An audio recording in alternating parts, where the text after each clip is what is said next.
찬송가 254장 내주의 보혈은 찬송하심으로써 오늘 8월 27일 새벽 예배 시작하겠습니다.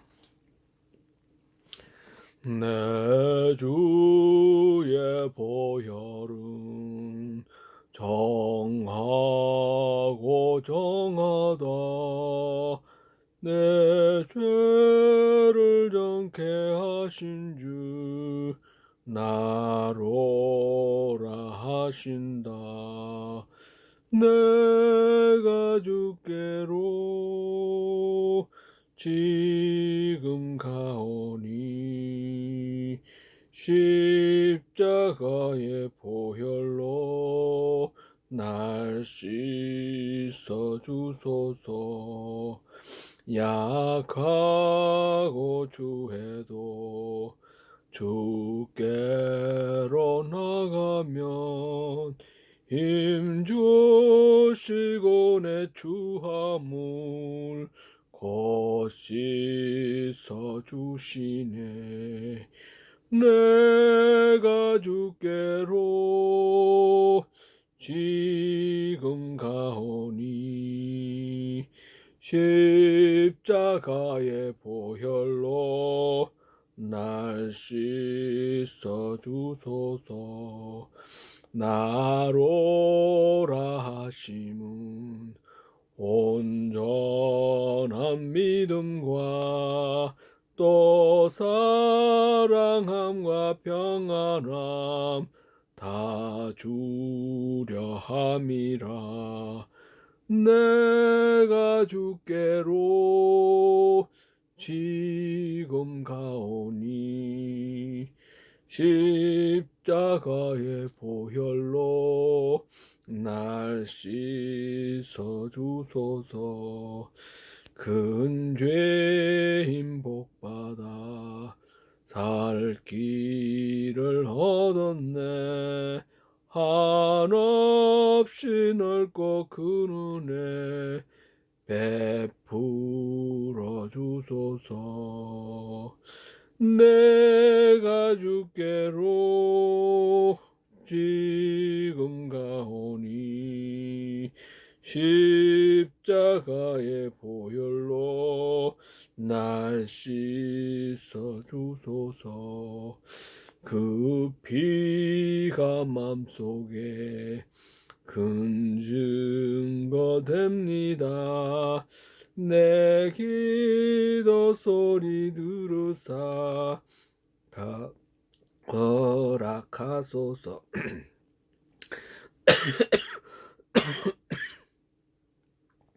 지금 가오니 십자가의 보혈로 날 씻어 주소서. 아멘. 함께 은혜 나눌 말씀은 누가복음 3장입니다. 누가복음 3장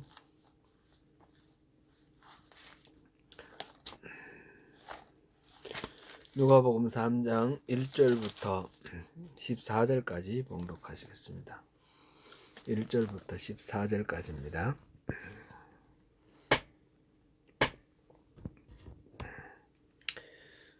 디베리오 황제가 통치한 지 15해 곧 본디오 빌라도가 유대의 총독으로 헤롯이 갈릴리의 분봉왕으로 그 동생 빌립이 이두레와 드라고닛 지방의 분봉왕으로 루사니아가 아빌레네의 분봉왕으로 안나스와 가야바가 대제사장으로 있을 때에 하나님의 말씀이 빈들에서 사가랴의 아들 요한에게 임한지라. 요한이 요단강 부근 각처에 와서 죄 사함을 받게 하는 회개의 세례를 전파하니 선지자 이사야의 책에 쓴 바 광야에서 외치는 자의 소리가 있어 이르되 너희는 주의 길을 준비하라. 그의 오실 길을 곧게 하라. 모든 골짜기가 메워지고 모든 산과 작은 산이 낮아지고 굽은 것이 곧아지고 험한 길이 평탄하여질 것이요 모든 육체가 하나님의 구원하심을 보리라 함과 같으니라. 요한이 세례받으러 나아오는 무리에게 이르되 독사의 자식들아 누가 너희에게 일러 장차 올 진노를 피하라 하더냐. 그러므로 회개에 합당한 열매를 맺고 속으로 아브라함이 우리 조상이라 말하지 말라. 내가 너희에게 이르노니 하나님이 능히 이 돌들로도 아브라함의 자손이 되게 하시리라. 이미 도끼가 나무 뿌리에 놓였으니 좋은 열매 맺지 아니하는 나무마다 찍혀 불에 던져지리라. 무리가 물어 이르되 그러면 우리가 무엇을 하리까? 대답하여 이르되 옷 두 벌 있는 자는 옷 없는 자에게 나눠줄 것이요 먹을 것이 있는 자도 그렇게 할 것이니라 하고, 세리들도 세례를 받고자 하여 와서 이르되 선생이여 우리는 무엇을 하리까 하매 이르되 부과한 것 외에는 거두지 말라 하고, 군인들도 물어 이르되 우리는 무엇을 하리까 하매 이르되 사람에게서 강탈하지 말며 거짓으로 고발하지 말고 받는 급료를 족한 줄로 알라 하니라. 아멘. 초대교회에서는 세례 요한의 그 사역으로부터 기독교 복음이 시작된다라고 생각하고 있었던 것 같습니다. 내 복음서가 공히 예수님의 사역 이전에 요한의 사역, 세례 요한의 사역을 기록하고 있습니다. 세례 요한의 사역의 시작은 디베르 황제가 통치한 지 15해, 본디오 필라도가 유대의 총독으로, 헤롯이 갈릴리의 분봉왕으로, 그 동생 빌립이 이두레와 드라고니 지방의 분봉왕으로, 루사니아가 아빌레네의 분봉왕으로, 안나스와 가야바가 대제사장으로 있을 때라고 기록하고 있습니다. 누가는 매우 과학적이고 세심한 기록자입니다. 디베르 황제는 AD 14년부터 황제가 되었습니다. 그러므로 통치한 지 15해는 AD 28년에서 29년 사이 경입니다. 예수님의 탄생이 BC 4년 내지 5년이다 라고 우리가 앞에서 살펴봤는데, 그렇다 그러면 예수님의 나이로는 32세에서 33세 정도 되었을 때입니다. 우리가 흔히 예수님이 30세에 공생애를 시작하셔서 3년간 공생애를 하시고 33년이 되셨다 그랬는데 정확한 것은 없는 거죠. 이렇게 누가복음에 의하면 한 32세에서 33년에 공생애를 시작하신 것으로 볼 수 있습니다. 이때 빌라도가 총독이었습니다. 빌라도는 AD 26년부터 유대와 사마리아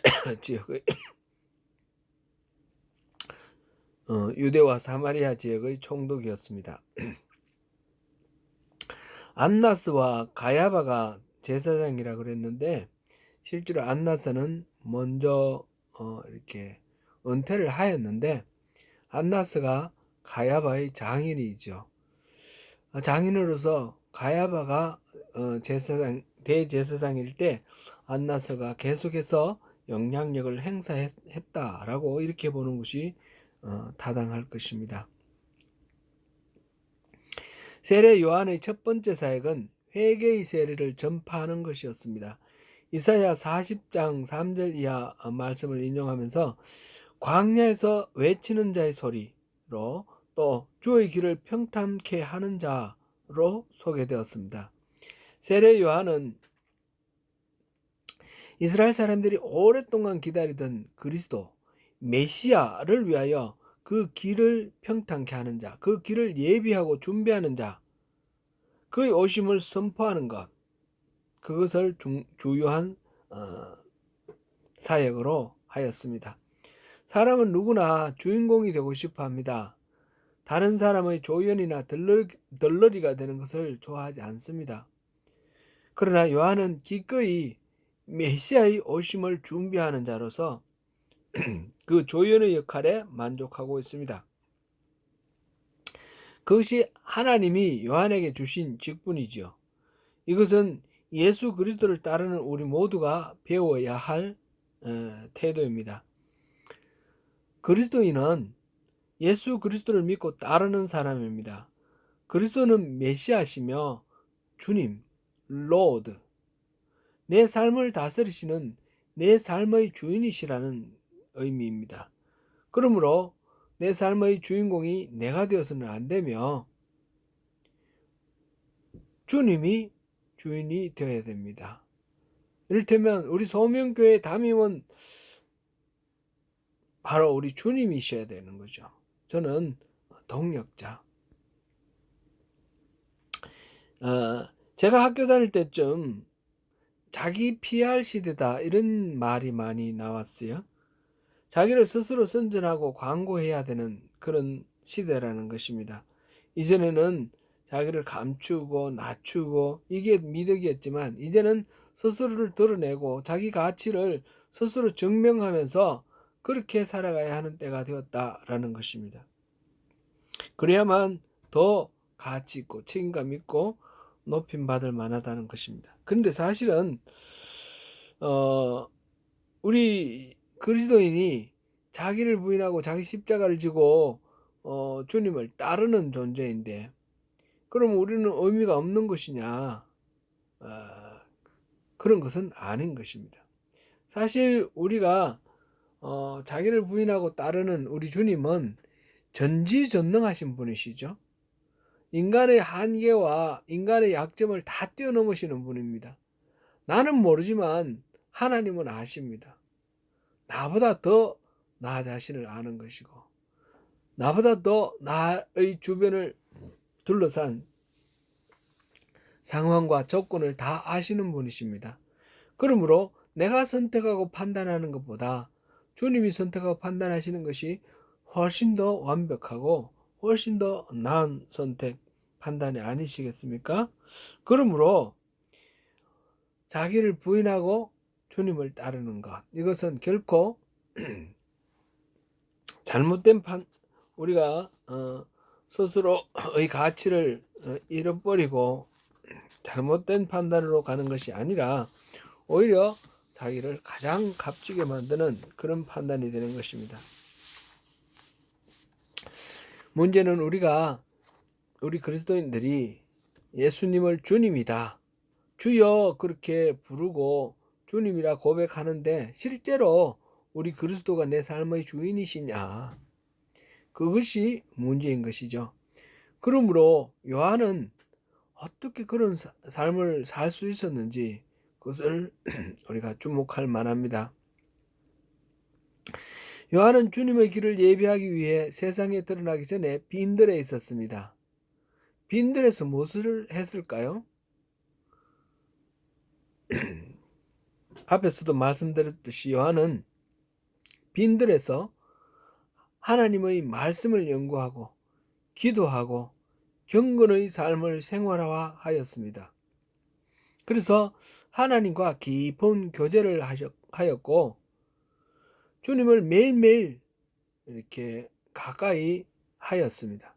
그래서 빈들에서 하나님의 음성이, 하나님께서 말씀하셨을 때 그 말씀에 따라서 이제 공생애, 예수님의 공생을 준비하는 세례 요한의 공생애를 시작할 수 있었습니다.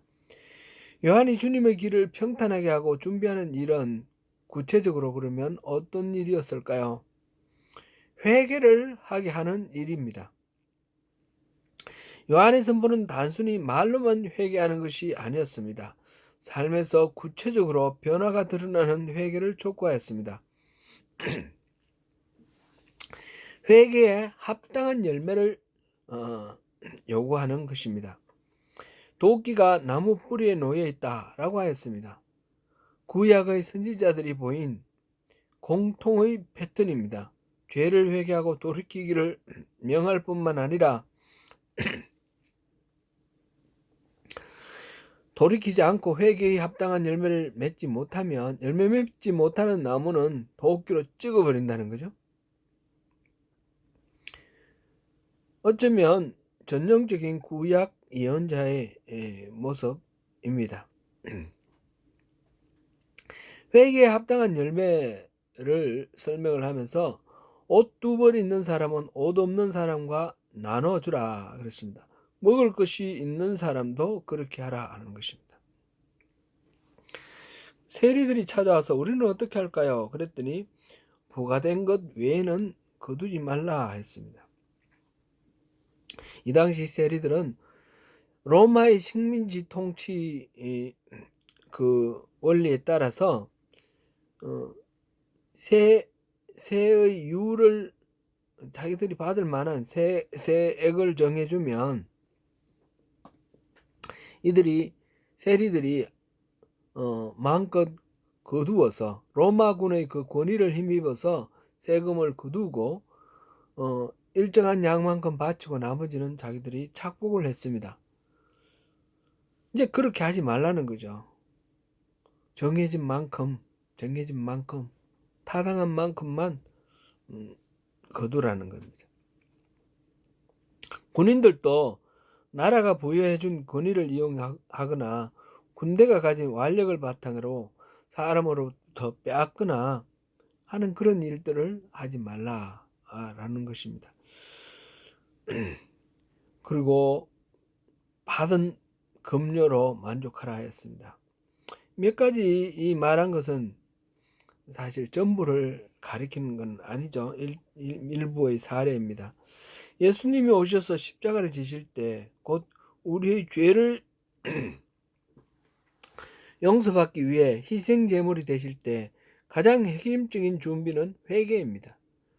죄를 깨닫고 돌이키는 것입니다. 세례 요한의 사역은 바로 그 회개의 사역이었으며 회개에 대한 합당한 반응으로 세례를 받게 하였습니다. 죄가 없으신 예수님도 우리에게 회개와 세례의 모범을 제시하기 위해 몸소 세례를 받으셨습니다. 바른 회개의 모델은 세리장 삭개와 같은 그런 모델이 되겠죠. 오늘날 우리는 이 세례, 죄를 씻는 의식이 어떻게 이루어지는지 알고 있습니다. 이 세례는 목욕하듯이 그냥 씻는 그런 의식이 아니죠. 물에 완전히 잠깁니다.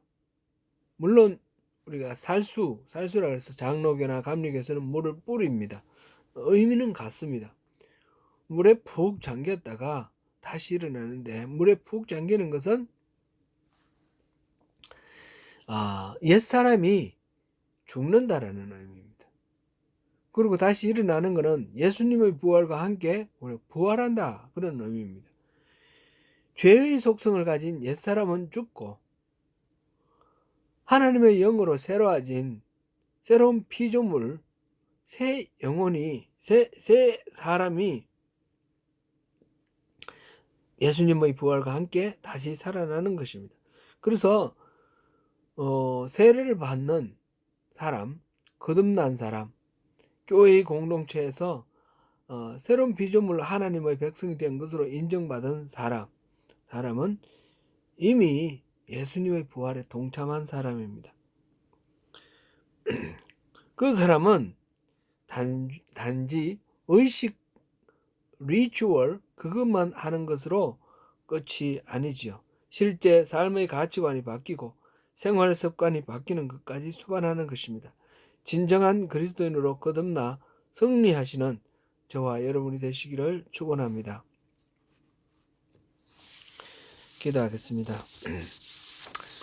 하나님, 오늘 또 하루의 첫 시간을 예배로 시작하게 하심을 감사드리며 이 시간 우리와 함께 하시며 우리의 예배를 받아주시니 감사합니다.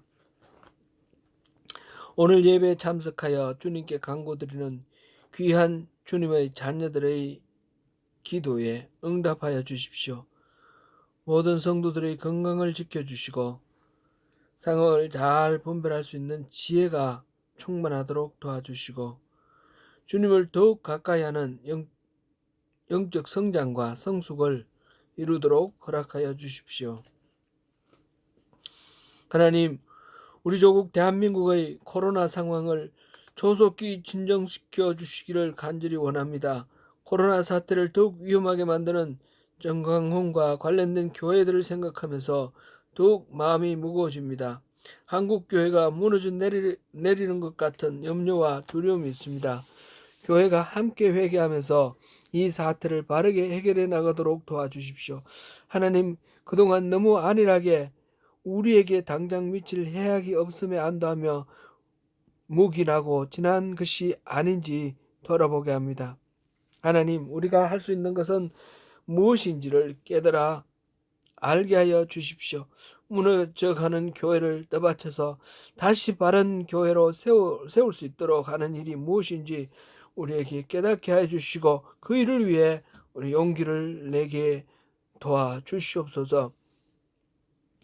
이를 위해 지혜를 주시고 영적 분별력을 허락하여 주십시오. 우리가 살고 있는 뉴질랜드도 새로운 클러스터가 발견되어 주의가 촉구되고 있고 공개된 동선에 겹치는 사람들의 금진을 요청하고 있습니다. 다음 주 월요일부터는 레벨 2로 또 내려간다라고는 예고하고 있습니다만은 모든 일들이 잘 통제될 수 있도록 주님 도와주십시오. 무엇보다도 주님이 세우신 소명교회, 하나님이 사랑하시는 하나님의 백성들의 이 사랑의 공동체가 이 세상의 미몽을 일깨우고 바른 교회를 세워나가는 주님 뜻을 잘 분별하는 참된 교회로 그렇게 설 수 있도록 주님 도와주시옵소서. 이 시간 주님 앞에 또 기도하는 모든 영혼들을 주님 손에 올려드리며 예수님 이름으로 기도드립니다. 아멘. 네, 예배를 마치겠습니다. 말씀을 더 깊이 묵상하시고 더 깊은 기도로 주님과 교제하시기 바랍니다.